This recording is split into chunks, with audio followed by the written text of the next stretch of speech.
Once upon a time.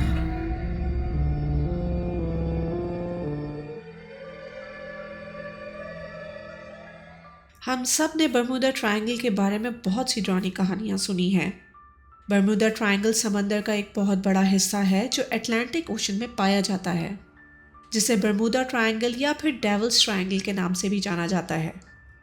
یہ ایک ایسا ٹرائنگل ہے جو فلوریڈا، پورٹو ریکو اور برمودا کے بیچ بنتا ہے۔ پچھلے 50 سالوں میں 3000 شپس اور 100 جہاز سمندر کے اس پراسرار حصے میں غائب ہو چکے ہیں، جن کا آج تک کچھ پتہ نہیں چل سکا۔ کارگو شپ ایس ایس کوٹوپیکسی نے اپنا سفر اور دوسری بہت سی کارگو شپس کی طرح شروع کیا جو ہوانا، کیوبا کول ڈیلیور کرنے جا رہی تھی۔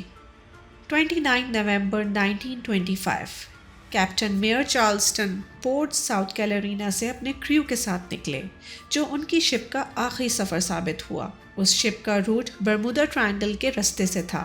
سفر کے 2 دن بعد کوٹوپیکسی سے کچھ پریشان کن سگنل ملے، جس میں وہ ایک مضبوط طوفان کی لپیٹ میں آ گئے اور ایک طرف پلٹ گئے۔ وہاں ہوائیں بہت تیز تھیں اور اسی کے ساتھ کچھ طاقتور بجلی بھی چمک رہی تھی۔ پھر اچانک سفید روشنی پھیل گئی اور شپ بغیر کسی نام و نشان کے غائب ہو گئی۔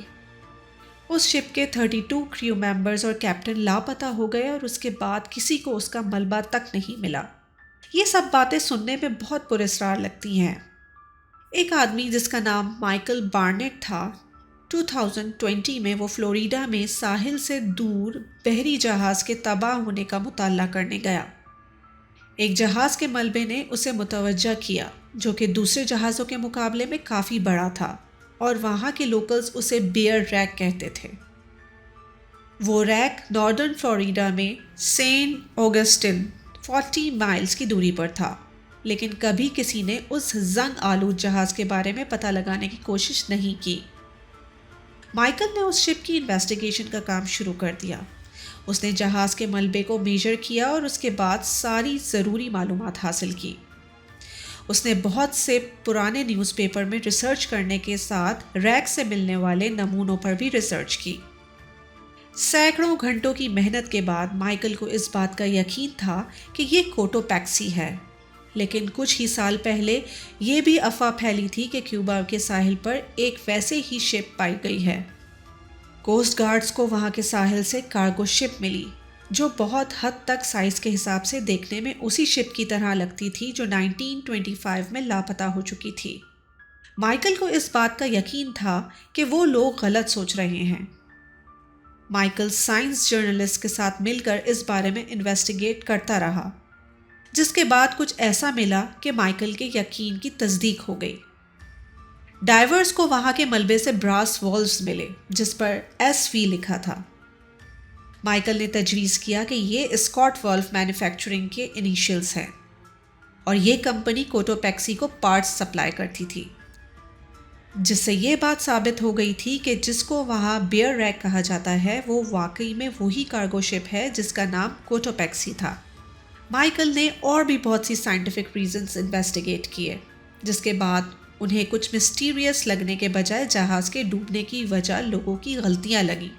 لیکن یہ سب برمودا میں جا کے لاپتہ ہونے والے شپس اور پلینز کی درجنوں اور سینکڑوں مثالوں میں سے صرف ایک مثال تھی۔ ہم ابھی بھی بہت سے واقعات کی وضاحت نہیں کر سکتے۔ کچھ تو ہے وہاں جو عجیب ہے۔ اسی طرح کا ایک عجیب واقعہ 1948 میں پیش آیا۔ ایک پیسنجر جیٹ پیورٹو ریکو سے میامی کی جانب نکلا، اور وہ بالکل اسی جگہ غائب ہو گیا جہاں کوٹوپیکسی ہوا تھا۔ اس میں سوار 32 لوگ غائب ہو گئے اور ان کا کوئی نام و نشان نہیں ملا۔ دوران پرواز وہاں کا موسم بھی صاف تھا۔ ایکسپرٹس کا یہ ماننا ہے کہ جب پلین ساحل سے 50 مائلز کی دوری پر تھا، اچانک پلین ایک تیز ہوا کے جھپیٹے میں آ گیا۔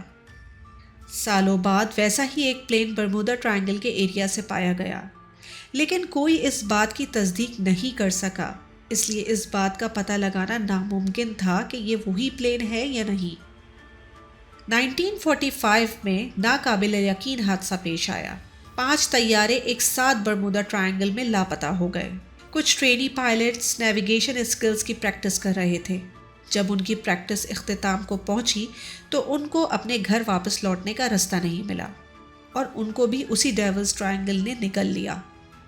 کچھ لوگوں کا کہنا تھا کہ ان کے پلین کا فیول ختم ہو گیا تھا، جو صرف ایک امکان تھا، لیکن پھر بھی یہ عجیب بات تھی کیونکہ ٹرینیز ایک ایکسپیرینسڈ پائلٹ کی نگرانی میں تھے جس کا 2500 آور فلائٹ ٹائمز کا ایکسپیرینس تھا، اور اس نے کبھی بھی نئے ٹرینی پائلٹس کے گروپ کو بیس سے اتنا دور نہیں جانے دیا۔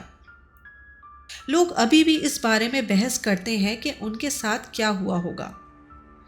کچھ لوگوں کا کہنا ہے کہ پائلٹس کے ساتھ برمودا ٹرائنگل میں کچھ سپر نیچرل ہوا ہوگا، لیکن کون جانتا ہے۔ ایک اور عجیب بات جو وہاں ہوئی جس کے بارے میں کوئی بھی ایکسپرٹ وضاحت کرنے کے قابل نہیں۔ 1970 میں بروس گیرنن نام کا ایک پائلٹ اینڈروس آئی لینڈ سے فلوریڈا کی طرف پرواز اڑا رہا تھا۔ جب وہ 11,500 فیٹ پر تھا تب اس کے سامنے ایک بہت بڑا بادل ظاہر ہوا اور بڑے سے بڑا ہوتا چلا گیا، اور اس کے پاس کوئی دوسری چوائس نہیں تھی اس بادل کے اندر جانے کے علاوہ۔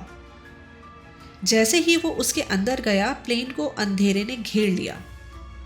اس کا کہنا تھا کہ اس بادل میں جا کے ایسا محسوس ہوا جیسے دن رات میں بدل گیا۔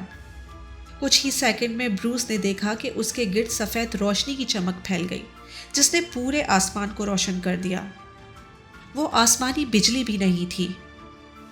بروس خود بھی نہیں بتا پایا کہ جو اس نے دیکھا وہ کیا تھا۔ پلین آدھا گھنٹے تک اسی عجیب بادل کے بیچ میں اڑان بھرتا گیا۔ بروس نے یہ نوٹس کیا کہ بادل اپنی شکل بدل رہا ہے۔ اس جگہ نے ایک سرنگ کی شکل اختیار کر لی تھی اور وقت کے ساتھ وہ سرنگ تنگ ہوتی جا رہی تھی۔ بروس اس پلین کو کنٹرول کرنے اور اس صورتحال سے نمٹنے کے لیے جد و جہد کرتا رہا۔ پلین کا سارا ساز و سامان اور نیویگیشن ایکوپمنٹس نے کام کرنا چھوڑ دیا۔ پھر اچانک سرنگ جیسے بادلوں کے ختم ہونے پر ایک سفید روشنی نظر آئی، بالکل کسی مووی کے سین کی طرح۔ آخری سیکنڈ پر پلین بادلوں کی بند ہوتی ہوئی سرنگ سے بچ نکلا۔ سب کچھ ٹھیک تھا، لیکن اب بروس ایک سفید قسم کی دھند میں کھویا ہوا تھا۔ اس کو کچھ اندازہ نہیں تھا کہ وہ کہاں اور کس طرف جا رہا ہے۔ پھر کسی طرح اس کا رابطہ گراؤنڈ کنٹرول سے ہوا، اور وہ یہ سن کر حیران ہو گیا کہ وہ پہلے ہی میامی کے اوپر فضائی حدود میں ہے۔ ایسا لگا کہ کچھ ناممکن ہوا ہے۔ بروس کو پرواز کے دوران 250 مائلز کا راستہ طے کرنا تھا، جس میں تقریباً 1.5 گھنٹہ لگتا ہے، لیکن یہ فاصلہ اس نے صرف 47 منٹس میں طے کر لیا، جو کہ نارمل سے 2 گنا تیز تھا۔ جب بروس نے سیفلی لینڈ کر لیا تو اس نے اپنے پلین کا فیول چیک کیا۔ تب اسے پتا چلا کہ ایکسپیکٹڈ اماؤنٹ سے بہت کم فیول یوز ہوا ہے۔ کیا اس بارے میں ہمارے پاس کوئی لاجیکل ایکسپلینیشن ہے؟ کچھ ریکارڈز بتاتے ہیں اس دن سورج کی سطح پر کچھ سن اسپاٹس اور طاقتور شمسی ہوائیں دیکھی گئیں، جس کی وجہ سے امکان ہے کہ پلین کے ایکوپمنٹس اور الیکٹرانکس میں مسئلہ آیا ہو۔ لیکن اس پراسرار بادل کے بارے میں کیا کہا جا سکتا ہے؟ فلوریڈا کا ساحل ایک ایسی جگہ ہے جہاں 2 بڑے ایئر کرنٹس ملتے ہیں۔ ایک کا ہائی پریشر ہے اور دوسرے کا لو پریشر ہے، جس کی وجہ سے اس علاقے میں بہت سے طوفانی بادل پیدا ہوتے ہیں۔ لیکن لوگ اب تک اس بات پر بحث کرتے ہیں کہ بروس نے کس طرح اس فاصلے کو اتنی جلدی طے کر لیا۔ کچھ لوگوں کا کہنا ہے کہ وہاں کسی قسم کی پراسرار سیاہ توانائی موجود ہے۔ کچھ لوگ کہتے ہیں کشش ثقل ہے جو وہاں جگہ اور وقت کو گھما دیتی ہے۔ ان میں سے کچھ ایسے بھی لوگ ہیں جو یہ کہتے ہیں کہ بروس فراڈ ہے۔ ہم ابھی تک سچ نہیں جانتے۔ کیا واقعی برمودا ٹرائنگل میں کچھ سپر نیچرل ہے، یا پھر یہ سب ایک اتفاق اور بنائی ہوئی کہانیاں ہیں؟ سچ تو یہ ہے کہ جتنے پلینز اور شپس برمودا ٹرائنگل میں غائب ہوئے ہیں، اتنے دنیا کے کسی اور حصے میں نہیں ہوئے۔